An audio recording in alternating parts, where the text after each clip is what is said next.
Welcome to Real Authority. Today I'm talking about Paul Thomas Anderson's brand new film, One Battle After Another. Leonardo DiCaprio plays Bob, an ex-revolutionary who finds himself getting pulled back into the life he far left behind, especially considering the fact that now he's a father. Now he must protect his daughter and himself from Stephen J. Lockjaw, a man from his past who is threatening to tear them apart. I saw Punch Drunk Love, but I haven't delved deep into Paul Thomas Anderson's filmography, but I understand the hype with this film as well as the rest of his filmography. He is a very consistent filmmaker from what I hear, and Punch Drunk Love is by far one of Adam Sandler's best films, so he obviously knows how to make a great film. Great performance from Philip Seymour Hoffman, too, in that film. Philip Seymour Hoffman is a legend we lost too soon. With One Battle After Another, I was excited ever since it was called the Battle of Acton Cross. Of course, they renamed it to One Battle After Another, I'm supposing for marketability.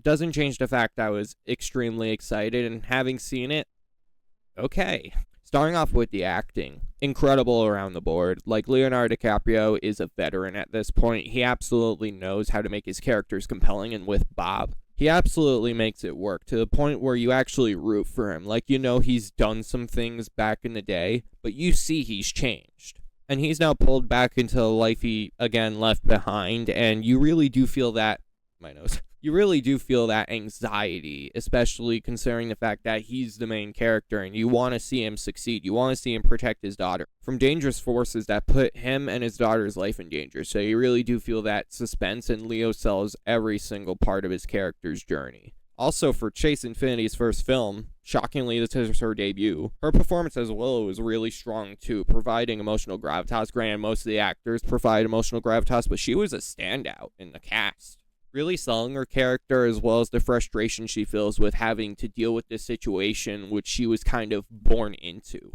Rest of the performances are great, as I mentioned. Teyana Taylor, Benicio del Toro, Regina Hall. However, the other one that I really have to mention is Sean Penn as Lockjaw. I was kind of blown away. I'm speechless to his character. Like, I wasn't expecting how unlikable, how detestable, and just downright inhumane Sean Penn is. He's a villain that really took me by surprise to the point where I'm not sure if my words can do him justice. I will say that Sean Penn gives a performance that really sells the unlikability of his character, and you do feel it. This is probably one of the most impressive villains of the entire year, to the point where I'm kind of in disbelief that this wasn't based on a true story. This was actually based on a novel from the 80s, which Paul Thomas Anderson, from what I've heard, retooled it to set it in the modern day, and you honestly do feel that sense of realism with Sean Penn's character. It was disturbing.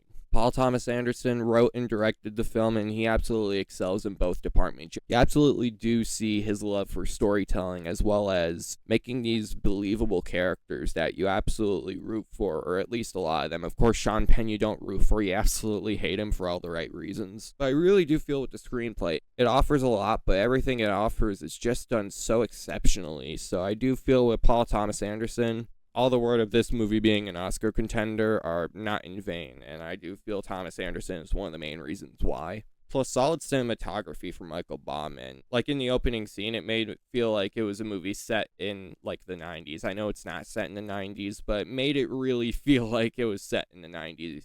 Granted, this was the past scene, and that's like 16 years before modern day, which is 2009. But yeah, the cinematography looked outstanding.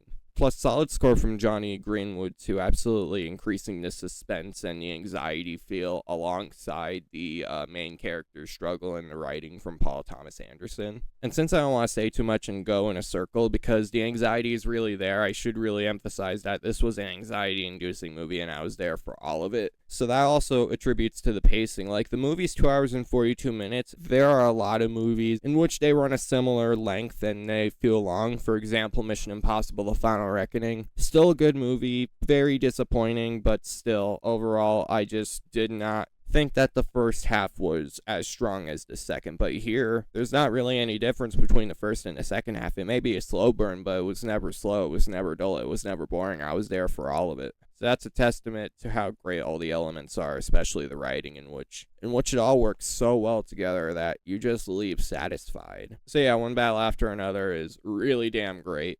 Paul Thomas Anderson absolutely made a gem here, and yes, one of the best movies of the year. And The Real Authority approves. Please make sure to leave a like, subscribe to the channel, turn on post notifications, and comment your thoughts on the movie or this video, and make sure to check out my other videos and all the videos that I have forthcoming. Alright, peace.